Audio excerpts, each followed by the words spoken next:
पश्चिम बंगाल विधानसभा चुनाव 2026 का वोटिंग खत्म हो चुका है, लेकिन सवाल अब भी वही, किसकी बनेगी 2026 में सरकार। दोस्तों, आज हम आपके बीच लेकर पहुंचे हैं पश्चिम बंगाल की सभी 294 विधानसभा सीटों का सबसे ताजा व चौंकाने वाला सर्वे, जिसके नतीजे आपका भी होश उड़ा सकते हैं। एक तरफ जहां ममता बनर्जी है, वहीं दूसरी ओर भाजपा के सभी दिग्गज नेता वहां मौजूद हैं। सभी राजनीतिक पार्टियां अपनी अपनी जीत की दावेदारी कर रही हैं। चलिए दोस्तों, आज का ये जिलेवार सर्वे शुरू करते हैं और जान लेते हैं पश्चिम बंगाल के किस जिले से किस पार्टी को कितनी सीटों पर बढ़त मिलती नजर आ रही है। चलिए दोस्तों, इसी के साथ अब बात कर लेते हैं सबसे पहले पश्चिम बंगाल के कूच बिहार जिले की। पश्चिम बंगाल के कूच बिहार जिले के ताजा समीकरण देखें। पश्चिम बंगाल के कूच बिहार जिले में कुल 9 विधानसभा की सीटें आती हैं। सत्ताधारी पार्टी ममता बनर्जी की तृणमूल टीएमसी को 4 विधानसभा सीट मिल सकती है, तो वहीं बीजेपी को 5 विधानसभा सीट पर फायदा मिलने की संभावना है। पश्चिम बंगाल की कूच बिहार जिले में कांग्रेस गठबंधन को 0 सीट, तो वहीं अन्य दल को 0 ही सीट मिलने का अनुमान है। चलिए दोस्तों, इसी के साथ अब बात कर लेते हैं पश्चिम बंगाल के अलीपुरद्वार जिले की। पश्चिम बंगाल के अलीपुरद्वार जिले के ताजा समीकरण देखें तो यहाँ पर कुल 5 विधानसभा की सीटें आती हैं। सत्ताधारी पार्टी टीएमसी को 1 विधानसभा सीट पर फायदा मिलने की संभावना है, तो वहीं बीजेपी गठबंधन को 4 विधानसभा सीट पर फायदा मिलने की संभावना है। तो वहीं बात करें कांग्रेस गठबंधन को 0 सीट, तो वहीं अन्य दल को 0 ही सीट मिलने का अनुमान है। चलिए दोस्तों, इसी के साथ अब बात कर लेते हैं पश्चिम बंगाल के जलपाईगुड़ी जिले की। पश्चिम बंगाल के जलपाईगुड़ी जिले के ताजा समीकरण देखें तो यहाँ कुल 7 विधानसभा की सीटें आती हैं। ममता दीदी की पार्टी टीएमसी को 3 विधानसभा सीट पर फायदा मिलने की संभावना है। बीजेपी गठबंधन को 4 विधानसभा सीट पर बढ़त मिल सकती है। तो वहीं बात करें कांग्रेस गठबंधन को 0 सीट, तो वहीं अन्य दल को 0 ही सीट मिलने का अनुमान है। पश्चिम बंगाल के जलपाईगुड़ी जिले के ताजा समीकरण देखें तो यहाँ पर टीएमसी को नुकसान होता हुआ नजर आ रहा है। बीजेपी के एनईडी गठबंधन को यहाँ पर बढ़त मिलती नजर आ रही है। चलिए दोस्तों, इसी के साथ अब बात कर लेते हैं पश्चिम बंगाल के दार्जिलिंग जिले की। पश्चिम बंगाल के दार्जिलिंग जिले में 5 विधानसभा की कुल सीटें आती हैं। ममता दीदी की पार्टी टीएमसी को 1 विधानसभा सीट पर फायदा मिलने की संभावना है, तो वहीं भाजपा गठबंधन को 4 विधानसभा सीट पर बढ़त मिल सकती है। और बात करें कांग्रेस गठबंधन को 0 सीट मिलने का अनुमान है। अन्य दल का भी यहाँ पर खाता खुलने की संभावना नहीं है। चलिए दोस्तों, इसी के साथ अब बात कर लेते हैं पश्चिम बंगाल के कलिम्पोंग की। पश्चिम बंगाल के कलिम्पोंग में 1 विधानसभा की सीट है। ममता दीदी की पार्टी टीएमसी को 1 विधानसभा सीट पर फायदा मिलने की संभावना है, तो वहीं बीजेपी गठबंधन को 0 सीट, तो वहीं कांग्रेस और अदर पार्टियों की तो अन्य दल का भी यहाँ पर खाता खुलने की संभावना नहीं है। चलिए दोस्तों, इसी के साथ अब बात कर लेते हैं पश्चिम बंगाल के उत्तर दिनाजपुर की। पश्चिम बंगाल के उत्तर दिनाजपुर जिले में 9 विधानसभा की सीटें आती हैं। ममता दीदी की पार्टी तृणमूल टीएमसी को 7 विधानसभा सीट पर फायदा मिलने की संभावना है, तो वहीं बीजेपी गठबंधन को 2 विधानसभा सीट पर बढ़त मिल सकती है। कांग्रेस गठबंधन के खाते में 0 सीट जाने का अनुमान है, तो वहीं अन्य दल को भी 0 ही सीट मिलने का अनुमान है। पश्चिम बंगाल के उत्तर दिनाजपुर जिले का समीकरण देखें तो यहाँ पर टीएमसी मजबूत स्थिति में है। बीजेपी गठबंधन को नुकसान होता हुआ नजर आ रहा है। पश्चिम बंगाल विधानसभा चुनाव 2026 को लेकर अपना कीमती वक्त निकालकर अपनी राय जरूर दें। दोस्तों, अब बात कर लेते हैं पश्चिम बंगाल के दक्षिण दिनाजपुर जिले की। पश्चिम बंगाल के दक्षिण दिनाजपुर जिले के ताजा आंकड़ों पर नजर डालें तो यहां पर कुल 6 विधानसभा की सीटें आती हैं। ममता दीदी की पार्टी तृणमूल टीएमसी को 4 विधानसभा सीट पर फायदा मिलने की संभावना है, तो वहीं भाजपा गठबंधन को 2 विधानसभा सीट पर बढ़त मिल सकती है। कांग्रेस गठबंधन का सूपड़ा साफ होने की संभावना है, वहीं अन्य दल का भी यहां पर खाता खुलने की संभावना नहीं है। ताजा समीकरण में टीएमसी को फायदा मिलता दिख रहा है, तो वहीं भाजपा भी कुछ ज्यादा पीछे नहीं है। चलिए दोस्तों, इसी के साथ अब बात कर लेते हैं पश्चिम बंगाल के मालदा जिले की। अब बात करें यहाँ पर विधानसभा सीटों की। पश्चिम बंगाल के मालदा जिले में कुल 12 विधानसभा की सीटें आती हैं। 12 विधानसभा सीटों में से ममता दीदी की पार्टी तृणमूल टीएमसी को 6 विधानसभा सीट पर फायदा मिलने की संभावना है, तो वहीं बीजेपी गठबंधन को मालदा जिले में 5 विधानसभा सीट पर बढ़त मिल सकती है, तो कांग्रेस गठबंधन को मालदा जिले में 1 विधानसभा सीट पर फायदा मिलने की संभावना है और अदर पार्टियों का खाता खुलने की संभावना नहीं है। चलिए दोस्तों, इसी के साथ अब बात कर लेते हैं पश्चिम बंगाल के मुर्शिदाबाद जिले की। मुर्शिदाबाद जिले में कुल 22 विधानसभा की सीटें आती हैं। 22 विधानसभा सीटों में से ममता दीदी की पार्टी तृणमूल टीएमसी को 16 विधानसभा सीट पर फायदा मिलने की संभावना है। मुर्शिदाबाद जिले में भाजपा गठबंधन को 3 विधानसभा सीट पर बढ़त मिल सकती है, तो वहीं कांग्रेस गठबंधन को 3 विधानसभा सीट पर फायदा मिलने की संभावना है। बात करें अदर पार्टियों की तो अन्य दल को 0 ही सीट मिलने का अनुमान है। पश्चिम बंगाल की कुल 294 विधानसभा सीटों में से 76 विधानसभा सीटों के रुझानों पर ऊपर नजर डाले ममता दीदी की पार्टी तृणमूल टीएमसी को 43 विधानसभा सीट पर फायदा मिलता हुआ नजर आ रहा है, तो वहीं भाजपा गठबंधन को 29 विधानसभा सीट, तो वहीं कांग्रेस गठबंधन को 4 विधानसभा सीट पर बढ़त मिलती नजर आ रही है।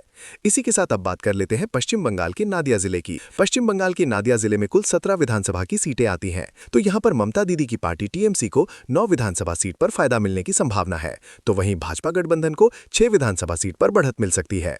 नादिया जिले में कांग्रेस गठबंधन को 2 विधानसभा सीट पर फायदा मिलने की संभावना है। अब बात करें अदर पार्टियों की तो अदर पार्टी पार्टियां यहाँ पर 0 पर सिमटती हुई नजर आ रही है। चलिए दोस्तों, इसी के साथ अब बात कर लेते हैं पश्चिम बंगाल के उत्तर 24 परगना की। पश्चिम बंगाल के उत्तर 24 परगना में 33 विधानसभा की कुल सीटें हैं। अब 33 विधानसभा सीटों की बात करें तो यहाँ पर ममता दीदी की पार्टी टीएमसी को 25 विधानसभा सीट पर फायदा मिलने की संभावना है, तो वहीं भाजपा गठबंधन को 5 विधानसभा सीट पर बढ़त मिल सकती है। तो वहीं उत्तर 24 परगना में कांग्रेस गठबंधन को 3 विधानसभा सीट पर फायदा मिलने की संभावना है। अब बात करें अदर पार्टियों की, तो अदर पार्टियों को 0 ही सीट मिलने का अनुमान है। स्थिति देखें तो यहाँ पर उत्तर 24 परगना में टीएमसी काफी मजबूत स्थिति में है। बीजेपी और कांग्रेस गठबंधन को यहाँ पर तगड़ा झटका लगने का अनुमान है। चलिए दोस्तों, इसी के साथ अब बात कर लेते हैं पश्चिम बंगाल के दक्षिण 24 परगना की। पश्चिम बंगाल के दक्षिण 24 परगना के ताजा समीकरण देखें। पश्चिम बंगाल के दक्षिण 24 परगना में कुल 31 विधानसभा की सीटें हैं, तो यहाँ पर ममता दीदी की पार्टी टीएमसी को 28 विधानसभा सीट पर फायदा मिलने की संभावना है। तो वहीं भाजपा गठबंधन को 2 विधानसभा सीट पर बढ़त मिल सकती है। तो वहीं कांग्रेस गठबंधन को 1 विधानसभा सीट पर फायदा मिलने की संभावना है। और यहाँ पर ममता दीदी की पार्टी टीएमसी काफी मजबूत स्थिति में है। भाजपा गठबंधन को यहां पर नुकसान होता हुआ नजर आ रहा है, तो कांग्रेस गठबंधन को भी यहां पर तगड़ा झटका लगने का अनुमान है। चलिए दोस्तों, इसी के साथ अब बात कर लेते हैं पश्चिम बंगाल की जो राजधानी है कोलकाता की। पश्चिम बंगाल की राजधानी कोलकाता में कुल 11 विधानसभा की सीटें हैं। 11 विधानसभा सीटों के ताजा समीकरण देखें तो यहां पर सत्ताधारी पार्टी टीएमसी को 9 विधानसभा सीट पर फायदा मिलने की संभावना है। तो वहीं बीजेपी गठबंधन को 2 विधानसभा सीट पर बढ़त मिल सकती है। वहीं कांग्रेस गठबंधन का तो यहां पर सुपड़ा साफ होने की संभावना है। वहीं अन्य दल को भी सिरोही सीट मिलने का अनुमान है। चलिए दोस्तों, इसी के साथ अब बात कर लेते हैं पश्चिम बंगाल के हावड़ा जिले की। पश्चिम बंगाल के हावड़ा जिले में कुल 16 विधानसभा की सीटें आती हैं।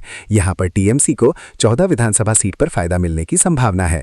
तो वहीं हावड़ा जिले में भाजपा गठबंधन को 2 विधानसभा सीट पर बढ़त मिल सकती है। तो कांग्रेस गठबंधन को 0 सीट मिलने का अनुमान है। अन्य दल को भी 0 ही सीट मिलने का अनुमान है। चलिए दोस्तों, इसी के साथ अब बात कर लेते हैं पश्चिम बंगाल के पूर्व मेदिनीपुर की। पश्चिम बंगाल के पूर्व मेदिनीपुर में कुल 16 विधानसभा की सीटें आती हैं। 16 विधानसभा सीटों की स्थिति देखें तो यहां पर टीएमसी को 10 विधानसभा सीट पर फायदा मिलने की संभावना है।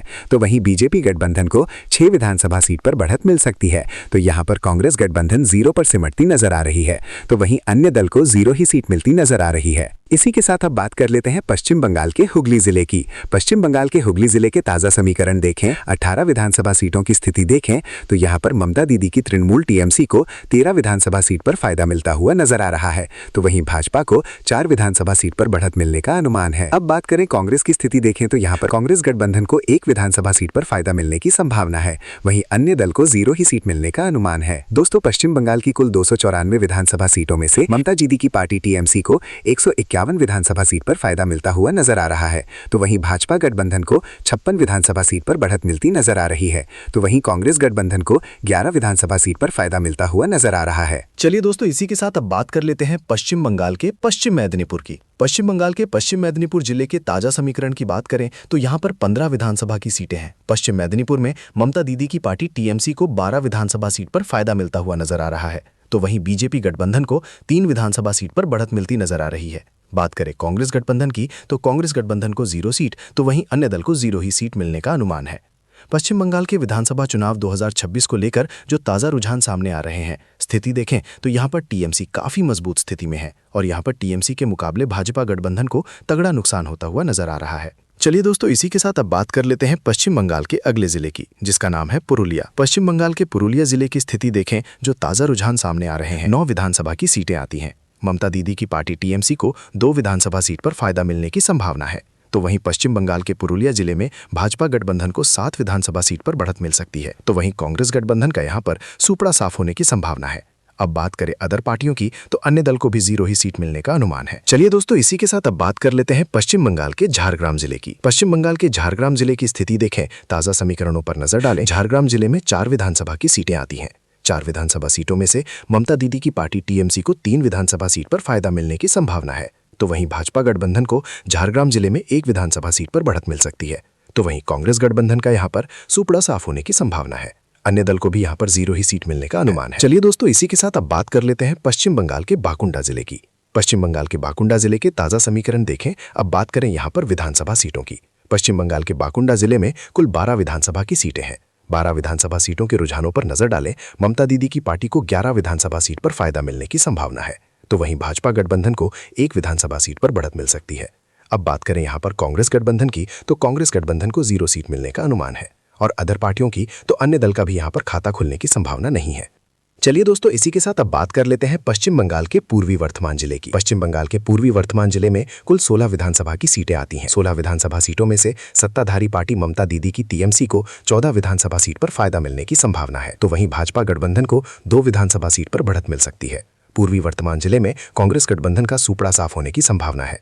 अदर पार्टियों की बात करें तो अन्य दल को 0 सीट मिलने का अनुमान है। चलिए दोस्तों, इसी के साथ अब बात कर लेते हैं पश्चिम बंगाल के पश्चिमी वर्धमान जिले की। पश्चिम बंगाल के पश्चिमी वर्धमान जिले में कुल 9 विधानसभा की सीटें आती हैं।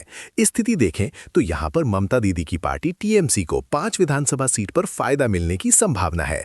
पश्चिमी वर्धमान जिले में भाजपा गठबंधन को 4 विधानसभा सीट पर बढ़त मिल सकती है।